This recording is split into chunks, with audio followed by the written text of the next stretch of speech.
It's time I did something I should have done a long time ago. About 11 years back, I teased at the end of a review that my next video would cover Jet Set Radio.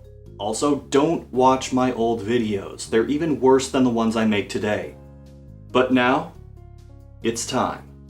Let's take a deep dive into the classic IP Sega refuses to do anything with, Jet Set Radio. But first, let me tell you about the latest, hottest RPG available on mobile devices, Cherry Coke Legends.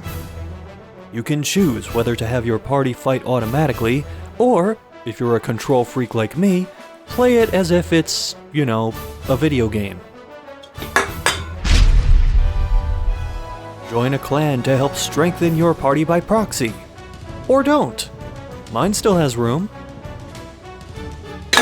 Get all the top combatants and experience the drama of an in-game story that you may or may not pay attention to because the copious amount of ads tends to block whatever's happening on screen. Sign up now with the promo code Why Did You Let SCXCR Do This? $! And you can get a fighter class Coke and an additional 0.02% gold on your account. Download Cherry Coke Legends today. After this video is done. The new millennium was a rough time for Sega, with the Dreamcast failing and Sega's own business decisions causing financial losses. They would move to third-party development, but didn't completely give up on the idea of games distributed on their own terms. They would partner with Japanese publisher Rodeo to bring some of their titles directly to people's homes, one of them being Jet Set Radio. They would do it in a somewhat similar vein to those Tiger Electronic handhelds, but without downscaling graphical fidelity. The result? It's slightly bigger than a Tiger handheld, as you might be able to tell. In fact, I don't know how well the camera shows this, but it's not a handheld at all. It doesn't run on batteries, and there's a two-pronged plug attached to and extending from the back.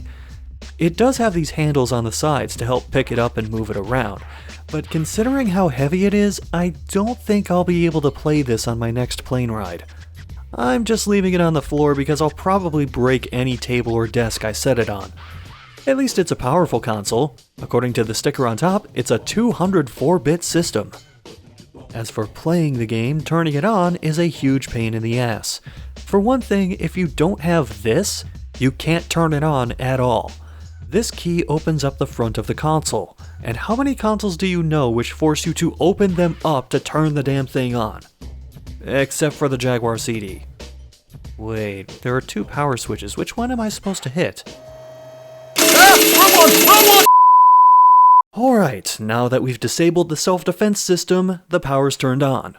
Let's do this. The startup video has no audio. It is subtitled, but I can't read, speak, or write Australian, so I have no idea what the plot is. The control layout for this game is just bizarre. There are 8 buttons and an analog stick, with 3 buttons on the front, 1 to the right of those, 1 to the left of the stick, and 3 on top of those. No matter how I positioned my hands, I couldn't find a remotely comfortable position for them. Instead, I just sat in front of this big lit-up brick like a mongoloid and tried pressing all the buttons. Nothing happened. There was this weird slot on the side though, and it took me a while to realize that I was supposed to use something else that came with the console. Yes, this game has mandatory microtransactions. At least it came with the coins. If I had to pay separately for these and couldn't get them back, I would throw a shit fit. I'd try using these to buy my groceries instead, but as you can see, they're all different European currencies. This one's the Polish grošiš, this is the Turkish kurush, the one with the bear is probably from Russia, and the Portuguese man-o'-war. I put a coin in. Nothing. I put another coin in. Nothing. I put another coin in. Nothing. I tried pressing buttons and realized that somehow the press start function was assigned to the control stick. Alright. Now what? I'm still not controlling the guy on screen, and now these things won't stop spinning. Or at least they didn't until I pressed the buttons on the front.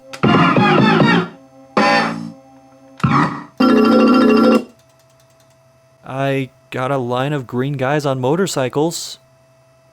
Is that good? It says I won 10 of something. How do I get my 10? Is there a button for that? I guess there is. Some of these symbols look like the ones on the wheels, and I guess I'm supposed to line them up. Doing so seems completely random though. I tried timing when certain symbols would appear, but nothing I did worked. I tried looking on GameFAQs for advice, but nothing mentioned these spinning wheels, the main mechanic of the game. It's like the game really doesn't want you to win. Nothing about this game makes sense. Sometimes another random character will jump on screen, not really do anything, and then disappear after a spin. I think this guy with the goggles is a magician or something, because he managed to predict what I was going to land on before my spin finished. Then the game just started blaring music and flashing weird symbols at me. What the hell is going on? Am I supposed to try and recreate the pattern on the screen? Well, I can try, but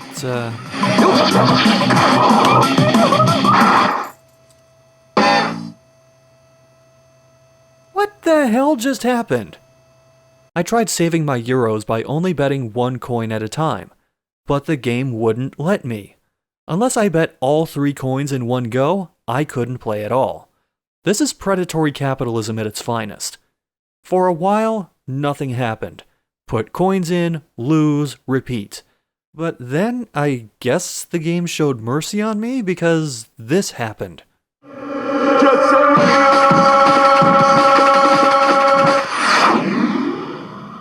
Oh, hold on, what do I do now? 30 games? I'll keep playing, I guess? I'm just mashing buttons at this point. Why not? It works in every other game. Why is the game yelling at me? Stop! No, stop it! Stop!